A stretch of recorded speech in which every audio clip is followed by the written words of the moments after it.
World War II.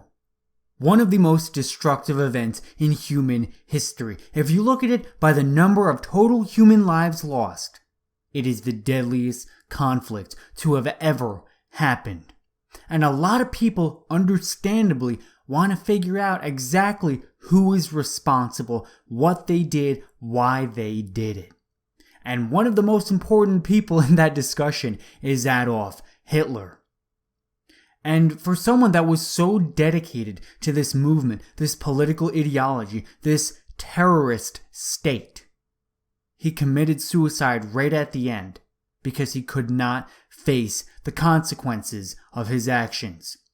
But more on that in a moment. Hello friends, my name is Michael McCauley. In this video, we are going to be discussing the exact circumstances under which Hitler decided that he was going to take his own life. Now, before we get into the episode, I want to let you know you can check out the Adolf Hitler Biocast episode, which is an overview of his entire life. We go into a lot of detail with some really good quotes about his friends, family, his political upbringing, his all kinds of really great stuff. So if you want to check that out, a link to that will be in the description or the show notes. But without any further ado, let's get right into the video. So when World War II broke out between the USSR and Nazi Germany, things were really chaotic. You see, if you were a communist, Nazis were the worst thing ever. And if you were a Nazi, communists were the worst thing ever. So it was kind of this dichotomy where they kind of thought the other was the worst bad guy in the entire world. It was really an us versus them mindset. Something that we can see color a lot of conflicts in history, but I think that it came to the most extreme it's ever been during World War II. I mean, the Nazi state literally had a word for people that were other, right? Untermenschen, which is basically a subhuman, right? If you look at the English translation, it's subhuman, lesser man, something like that. So it's just really interesting to see how potent that hatred went down. So they were absolutely ferocious enemies. They committed war crimes against one another, and it really started out like this, right? So in Nazi Germany, they were regularly hearing about all the horrible things that were going on in the Soviet Union, all the famines, the death, the murder, the gulags, all kinds of horrible stuff. And they were like, well, now that we're invading with Operation Barbarossa, well, let's just start killing these people because, hey, why not?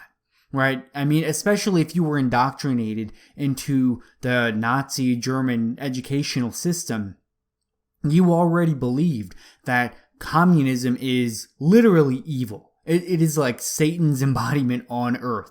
And when you came up against an enemy like that, so they were ideologically evil, and then they were also of an inferior race.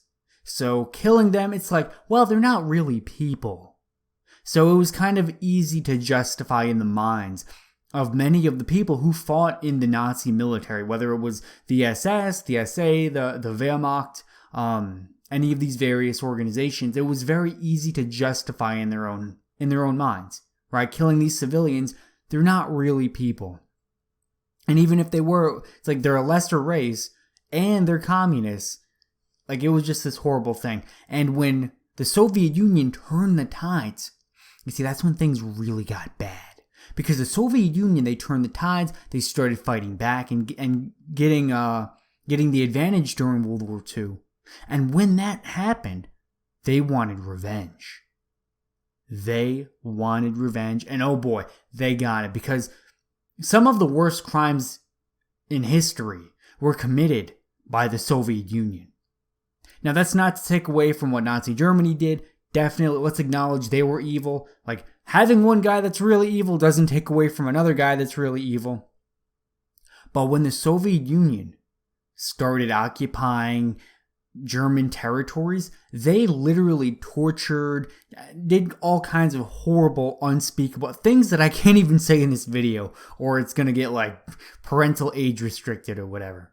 I mean, just horrible, horrible stuff. And that's really the entire, a brief overview of the way World War II went down. So after Hitler's offensive into the Soviet Union failed, it was just this slow crawl to an inevitable defeat.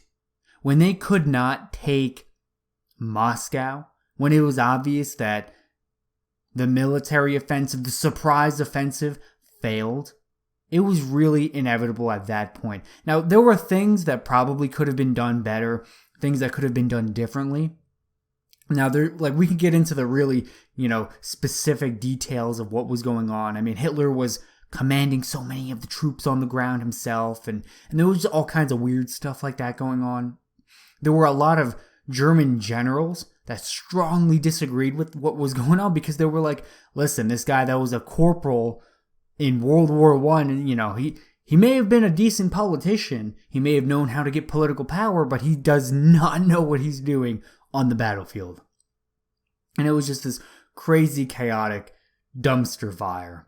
So, you know what? You gotta sit back and wonder, if Hitler had just delegated some responsibility to his generals, the guys that were qualified, would the USSR have won, or, would the Allies have won World War II? Very interesting discussion we can have another time. So, Hitler and his close associates retreated to the Führer bunker in January of 1945. Now, by this point, it was very obvious that there was no way they were going to win this war. There were actually multiple times when Nazi politicians went behind Hitler's back to try and negotiate a peace. There was an assassination attempt, there were multiple coups, there were just a lot of instances when they were like, listen, Hitler, we can't do it, man. We got to surrender. We're not going to win this war. It was obvious for a very long time. But they just couldn't accept defeat because they knew that it was going to mean that they were going to lose. Hitler, Goebbels, a lot of the Nazi politicians at the top, they knew that surrendering in this war was going to mean they personally lost that power. It was really bad. So when they retreated to the Führer's bunker, or the Führer bunker, in 1945, it included Goebbels, who was basically Hitler's best friend, Goebbels and his family. It included Eva Braun, and a lot of these Nazi officials, staff, personal doctors, things like that. And you almost have to wonder what was going through their minds when they made the decision on who exactly was going to be going with them. Because you got to remember now, it's obvious to everyone that they're not going to win this war. Did they know that they were going down into this bunker to basically die? Did they know that this was the very end? Or was there like some hope? Like, yeah, the forces turned things around and we just the Wehrmacht, with 1,000 soldiers decided to kill like 5 million. It's just like, I don't know what they were expecting, what was going through their heads. There's a possibility that they thought that there was some kind of glimmer of hope that things could turn around. But again, anyone that had eyes to see, they kind of understood that there was no turning this war around. So Hitler died of a gunshot wound to the head on April 30th, 1945 at roughly 3:30 in the afternoon. Now, it's interesting because the Red Army, they were right outside of the Führer bunker. Not literally right outside, but they were less than a mile away. They were so close, and it's really fascinating because he waited so late into them being there that he decided to call it. Literally, they were in Berlin.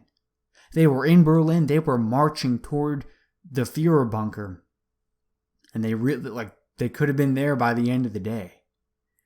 You really didn't know.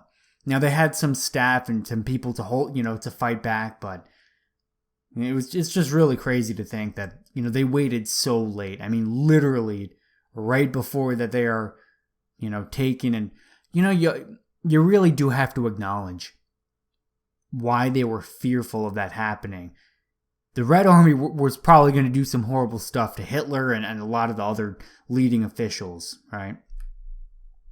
And after Hitler shot himself in the head, Eva Braun died of a cyanide poisoning. Now, she poisoned herself. We're not entirely sure exactly how it happened. Now, what I'm going to guess and speculate about is that Eva Braun took her cyanide capsule, she died first, and then after she died, Hitler shot himself. We're not, we can never really know for sure. I mean, there's no way we can know. But if you just think about the kind of the relationship dynamic between the two of them, Hitler kind of had this, this very paternal husband. I mean, they did just get married, right? I mean, I can't imagine Hitler shot himself in the head and then let Eva Braun, sit there and watch him dying, right? So that's at least the way I would imagine it could have it happened. But again, that's only speculation. We'll never know for sure. Now, this spawned a mass suicide across Germany because there was this fear of being victims of war crime atrocities by the Soviet Union. Now, there were a bunch of waves of suicides all across Germany, especially by women, because what would happen is the Soviet Union, the Red Army, they would get in there and they would just do unspeakable crimes, especially against women, children, because again, most of the men were dead, right? They had been recruited into the SS or the Wehrmacht or, something in the war effort. They were dead now. And now there was basically an entire country full of women and children. That's pretty much all that was left. So when the Red Army got into Germany, it was kind of like, well, this is the Red Army's time for revenge. And I remember researching Alexander Solzhenitsyn's accounts of what was going on, because he was in the Red Army. And he kind of talked about the way the Red Army soldiers viewed it. They really did view it as retribution or revenge. It was just this horrible thing that was going on. And they were just like, well, you committed war crimes against us. So now we're going to commit war crimes against you.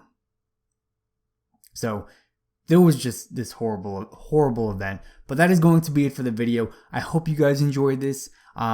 This is just such a crazy event. And I don't think a lot of people understand exactly the circumstances and some of the ideas that led Hitler to commit suicide. So hopefully you know a little bit better now. So thank you so much for watching all the way through. I hope you enjoyed this. This has been Michael McCauley, and I will see you in the next one. Peace out.